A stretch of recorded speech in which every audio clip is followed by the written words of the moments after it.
your hand. Once we get the cameras rolling, Coach will start with an opening statement, and we'll get right into it. I'm really proud of our program, and I think in some ways I told the team, like, I'm the worst at this. I have a unique ability to take all the fun out of a win and want it to be perfect, and the reality is that's a good team we played against today. That's a well-coached team. I got a ton of respect for them, and we didn't finish quite like we wanted. We were able to play some kind of down-the-line guys that need the snaps and will be important to us as we move forward in the season. But the story of this one to me is battling through a tough and competitive first half, making the plays we needed to make to separate, all the drives that started in the middle eight. We came out net 24-7. That's a really nice job. And 17-0 in the third quarter, that's a team that's synced up. And I just have a ton of respect for our team.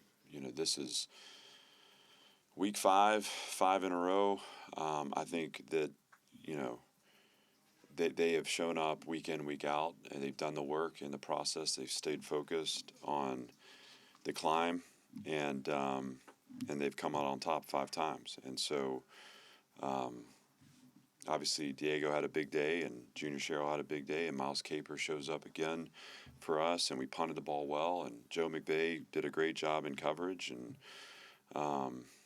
there's a lot, the forced fumble, Bryce Cowan, and the fumble recovery for KT. So just a lot to like about that, and again, a great 20-point win, and we'll learn from the things that we didn't like about maybe some of the sloppiness there at the finish, but on the whole, I'm really proud of this group, and I'm excited to continue on with them. Billy. Coach, 8 penalties for 91 yards. God, Billy, I thought I said I'd take the fun out of it, not you. I'm sorry, I had to, but okay. How many of those were fundamental technical, like you like to say, and how many of those were penalties that you maybe didn't agree with? Well, I see the way you phrase that. I got to be careful now. Some of them, look, we get the punt there where we're called for holding. I didn't love that, but I also saw it, and we got to be better fundamentally, technically there, moving our feet. That's a big moment, and I need to be better too, kind of resetting from that. I was upset. I thought, I knew Utah State was going to be challenging, and we needed to try to create some space between us and them, and that was a chance for us to do it. And here's a sequence, right? We go 3 and out on that snap. Right? That's the 4th down snap. We're 3 and out there. Drive extends. We get another 3 and out, and we go to block the punt, and we're called for roughing. And Marlowe feels like he touched the ball. That's what it looked like from our sideline, but that's not what was called. And so it is what it is. That drive ends up in a touchdown for them. So again, those are fouls that are going to happen. I think one of them could be cleaned up with some fundamental technical work and erased a big play, a momentum swinging play for us. And then one of them is more about we're aggressively going after the punt, and we didn't get enough of the ball to have it called our way. We had a procedural penalty in the first quarter, I believe. We had a holding penalty. The holding stuff's going to happen. I think that was on a read play where Diego bounced the ball outside, and I think Isaiah just had the jersey, and those things happen. Billy, I'm not going to go through every single one. That's all I can remember off the top of my head. We had defensive holding late. I thought that was sloppy. We had a chance to. I think it was on a 3rd down. That probably would have been a 4th down go for them, but we were pressuring the quarterback and just grabbed the jersey and.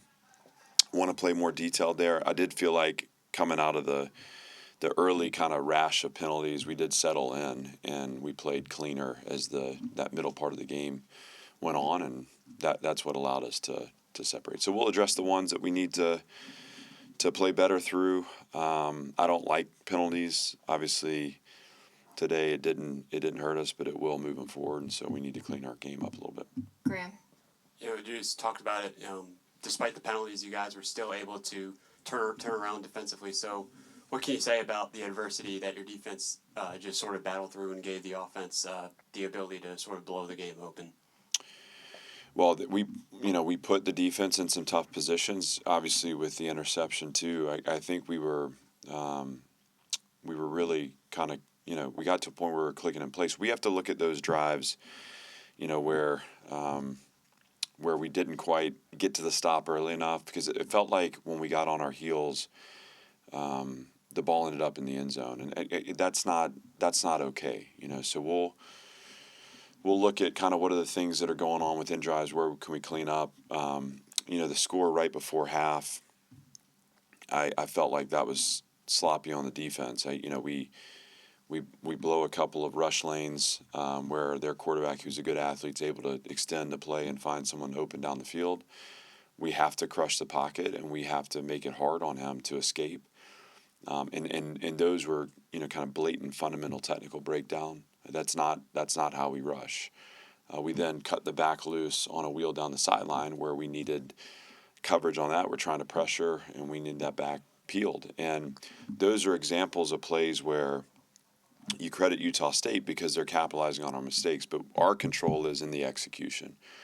And so it gives us things to coach through. It gives us things to learn from, and those are frustrating and painful things. But we're going to focus on them tomorrow when we clean it up. Right now, we're going to celebrate a resilient defense, and a defense that stood strong when we needed it to, and allowed us to distance ourselves from the opponent, and allowed us to get some guys in the game that need to play snaps. Joey? You said in fall camp that you thought Junior Cheryl was ready to take a step forward. Does this kind of performance maybe evidence that he kind of has taken that step forward? Yeah, I mean, when you talk about performance, you're seeing, the result of a lot of hard work. So this guy is invested. He's played through injury here early in the season, which has been so impressive. And for every time he catches a pass, there's probably 6 or 7 snaps where he's just blocking relentlessly on the perimeter. He sets the tone for us. He's an unselfish player. He's a Nashville guy. He's a guy that signed up for this when it was early in the build, and so we've gone through a lot together. I've got so much love and respect for Junior, and he's got so many more of these games ahead of him. It's just he's a really good football player, and today was his day, and I'm happy for him. And from my understanding, it's the most touchdowns in a game since Earl Bennett. So anytime we can try to start passing Earl Bennett in the record books, I think that's a good day for Vanderbilt. In the back, Henry? Yeah, you guys had 8 tackles for loss in the night. Just how would you grade the defensive line's performance in general? I thought we controlled the line of scrimmage. I really felt like we erased run game for them. Now, you credit that offense. They're creative. They're formational. There was a lot of empty and kind of what we call yo empty with the tight end in the core, some 3-back stuff. I mean, it's very similar to who we are offensively, honestly. But I did not like the end-of-half drive. Like I said, there were rush lane issues there that I think we have to play better. But I felt like we erased a run game today, and they broke the one late. They had the ripper there, and I don't know how long that went for, but they had 188 yards of total offense, I think, in the fourth quarter. That's where our focus is going to be, on how we clean it up. But that long run there in the fourth was that hurt, because I felt like the final statistics aren't representative of how we played against the run tonight. I was really proud of those guys. Here in the front right. Tom Wood, The Ledger. Talk about the passing game and just how it continues to improve weekly. And is Diego doing anything that impresses you more each week? Well, Diego ties a school record today with 5 touchdowns. It was his first 300-yard game here at Vanderbilt. And I said this, I don't remember, it all runs together, but at some point I said that the story that's not really been talked about is how much he's improved in the year. I think this guy is really playing at a high level right now. putting us in good positions to have success, getting us in good plays, making good decisions with the ball, playing with confidence. So, again, as he goes, our team will go, and that's true of every team. It's it's the quarterback that drives it. Now, all that said, I don't think you can talk about Diego without first talking about how our offensive line is playing. And they don't get the credit they deserve, but they are creating time and space for him in the pocket, which has given him room and routes to escape, which, again, he has another great rushing day today. I mean, he's got, as I see it here, a net of 79 yards. 33 was his long. That's the offensive line. That starts with them. And then the other part of it, too, is he has the ability. I mean, we have multiple weapons for him. So you see, again, 1, 2, 3, 4, 5, 6, 7, 8, I think 9 guys with targets, 7 with catches, is if I'm reading this correctly. Just the number of tools that are around him right now make him a better player, too. Tom Krager with the Tennessean. Coach, go back to the penalties. How much of a concern is it knowing who you got next week, knowing you're on the road against Alabama? What do you have to clean up? What do you feel like you have to clean up going into that with what you saw tonight? We're going to need to play clean in terms of our operation. This will be a tough environment. I mean, our team is going to be so excited to play. So we're going to celebrate this one and we're going to get past it. But the operational penalties have to be cleaned up. We can't expect to go down there. I mean, again, you're inviting the environment into the game when you have a false start or when you're not playing clean that way. I mean, I don't want to get too. I don't want to split too many hairs on some of the in-play penalties. Obviously, again, the stuff on special teams, I think one of them we can clean up. One of them is we're playing aggressively, and I think the film will show whether or not we got a piece of that ball. But I trust this team. I trust the team. Look, do we need to play perfectly? No. That's not what this team is anymore. But do we need to play clean enough to win? That's the key, and we'll focus on playing better football. I mean, there's a lot to learn from today. We know the task at hand, but we're excited for it. And this group has positioned us to be undefeated heading down there, and that means a lot. Dylan. Oh, go ahead. Take Sorry. one follow-up on Diego. It seems like this year, maybe it's the O-line, maybe it's just he's smarter. Like he seemed to be able to play safer, whereas to stay away from injury and kind of limit the hard hits, it seems like. Yeah, I would never say that he's playing safer because he is a wild man out there in the best of ways. I think we are doing a better job protecting him and taking hits off him and giving him designed gives and also creating space for him in the pocket. We took him out of the game. He was begging me to keep playing. I mean, this guy, if they would come back out and play some more now, he'd go back out there and play some more too. So that's just who he is. I love who he is. I think the offense is performing well around him. I think our staff has done a good job of positioning him in ways to keep him healthy. Dylan, and then last question to Joey. We have to go to Aria. I mean, Aria is here every day, and she is ready. And so can we do 3 to finish here? Aria, why don't you take it away? Yeah. Was it difficult at all to keep the team focused this week and keep them from looking ahead to what you have next week? See, that's a great question, and that's why we go to Aria. I'll tell you, this was our 263rd day on the mission together, and that's 263 days of building trust. And it is always for us one climb at a time. And so whether you go back to January and it's being in the moment and focusing on the task at hand in a hard training session or an OTA, whether it's spring practice and we're at practice 7 and, we're not thinking about practice 8, we're in practice 7.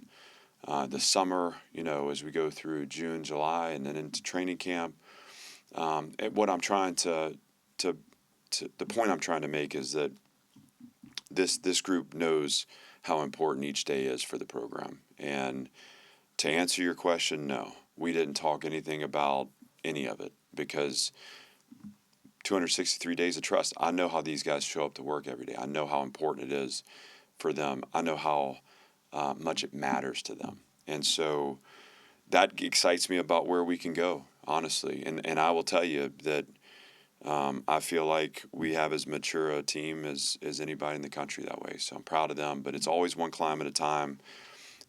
These guys have invested for 263 days, and we'll live to see 264. Coach, it looked like Marlon Jones got the start over Martell Height at cornerback. Also felt like, just based on the eye test, he was playing a little less. Is there any kind of load management going on with Height, considering his workload in all three phases so far this season? No, not load management. I'll have to kind of look at that with respect to snap counts and kind of decisions, coaching decisions, but none of it has to do with Martell. If anything, it's Marlon's earned the right to be out there some, and I think what we've done is we have in a preparation kind of world, we've spread Martell thin. And so, kind of bringing him back in to focus on a few things that we need him to do really well defensively and in the return game. And so there was nothing like intentional or nothing that stood out, no load management. He's doing great that way. We're bringing him into focus on the things that he needs to do really well to help us get where we're going to go. Joey. Eli Stowers had that drop, and then Diego went back to him twice in a row. He scored the touchdown. Does that say anything about Eli and their connection that they were able to get right away and score the touchdown? Well, I mean, yeah, they that is true brotherhood. I mean, those guys like each other a lot, and we all believe in Eli. I mean, if anything, it's like so rare that you see him drop the ball, and I think the touchdown, I believe, was a tempo play.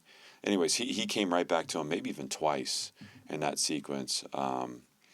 That's been a fun duo to watch, and I'm happy for Eli and Diego, but obviously for Eli to bounce back says a lot about his character too.